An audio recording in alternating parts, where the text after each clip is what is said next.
going to ask random students about their campus Olympics. So now, let's dive in! So what's up, Trojans? We have here... Hi, I'm Steven from COT. Hello, my name is Hazel Andre Conte from the College of Arts and Sciences. So my name is Samantha Alarame H. Velasco. From what college po? From the College of Education. My name is Carl Amir M. Flores po. From what college po? College of Information Technologies. I am Maria Elaine Santomin from College of Education. Gilbert Allen Xavier po from College of Engineering. Cindy, yes, si Ate Cindy ng CIT. Ako si Miyaka Eliza P.S. Tebans. What college po kayo galing? College of Management ko. What is the funniest thing you've seen so far in this intrams? Yung mga mga chants. Yun yung pinaka-nakakatawa sa lahat. So far, this is so latest kasi galing kami doon sa video ka section and kumakanta siya nung Daniel Cesar na kanta and hindi naman bagay sa kanya yung song. So, yun. That's the latest. Alright. So the funniest thing I've seen in these intrams is yung mga players na alam mo yun, yung mga nalalaglag. One of the funniest things that I've seen so far is how other teams were boisterous on winning especially when the tables have turned and it showed that it served their place. And the lesson there is that we should always stay humble no matter what. Hindi ko siya nakita pero nangyari sa akin. When I'm in the car, I was going down the stairs and I was chatting with someone. I'm editing the message and I do not know that there is one step going. Oh, I missed the one step and I fell or fall. Fell? I fell. Yung sa laban ng COT tsaka CAS versus C na 3v3 girls. Bakit? Yung laban po nila kasi meron yung tinatakbo nila yung bola, ganun. Daming traveling kasi sa mga PRA. In this intrams I've seen so far is the marriage both and the blind date hunters because they are looking for singles and they will capture it and blindfold them to their siguro yung nung parade ng first day natin kasi yung nakita ko na nagyayel sa Edocase mag-isa lang niya na naka-megaphone lang.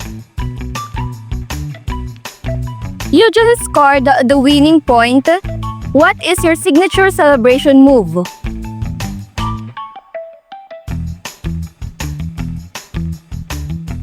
Okay. Ito. Yes. Alright. Yung signature celebration move namin is ganito. Ganon. Oh, shit. I ganito si. So, ganito po siya. Alright, ganito po.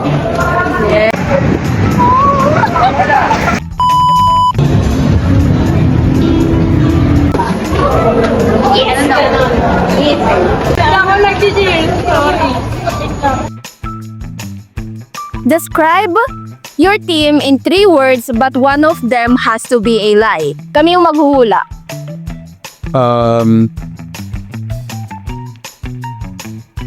Passion, energetic, tapos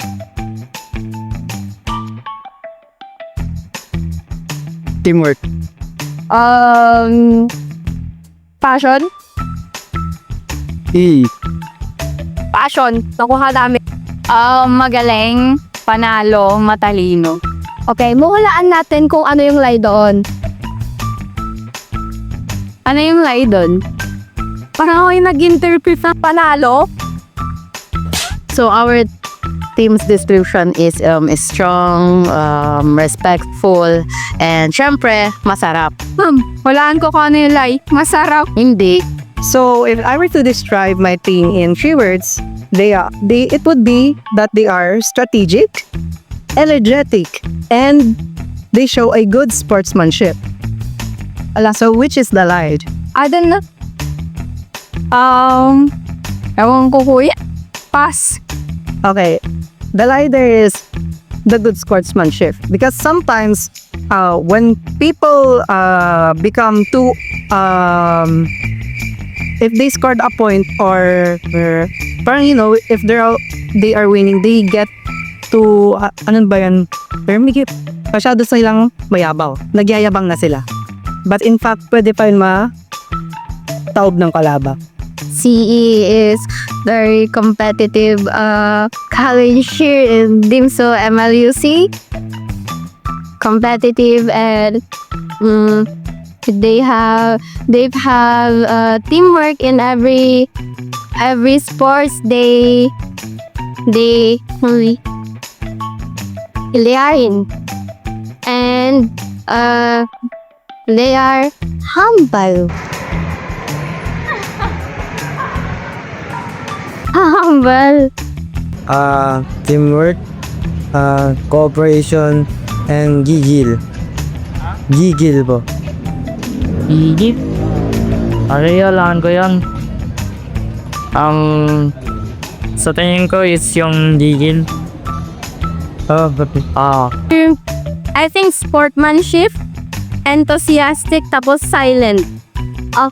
I think yung silent yung lie doon. Kasi kahit kanyan, maingay pa din yung CIT kahit pa paano. Ay, sobrang kahit nonchalant yung iba doon. COM, magagaling. COM, masasarap.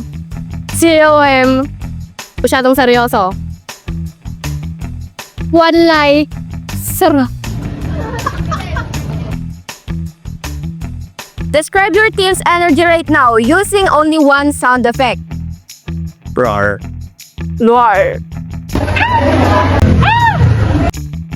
The sound is awe because they did not get the victory today. But I know that this loss is their way to grow more in the future.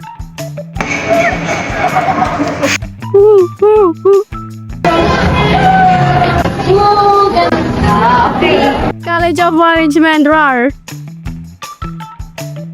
What is your message to other college or other teams? Sana galingan nila sa next year. Good luck. You are all doing well kahit na may matalo man sa inyo or may manalo. It's still good. You did your best.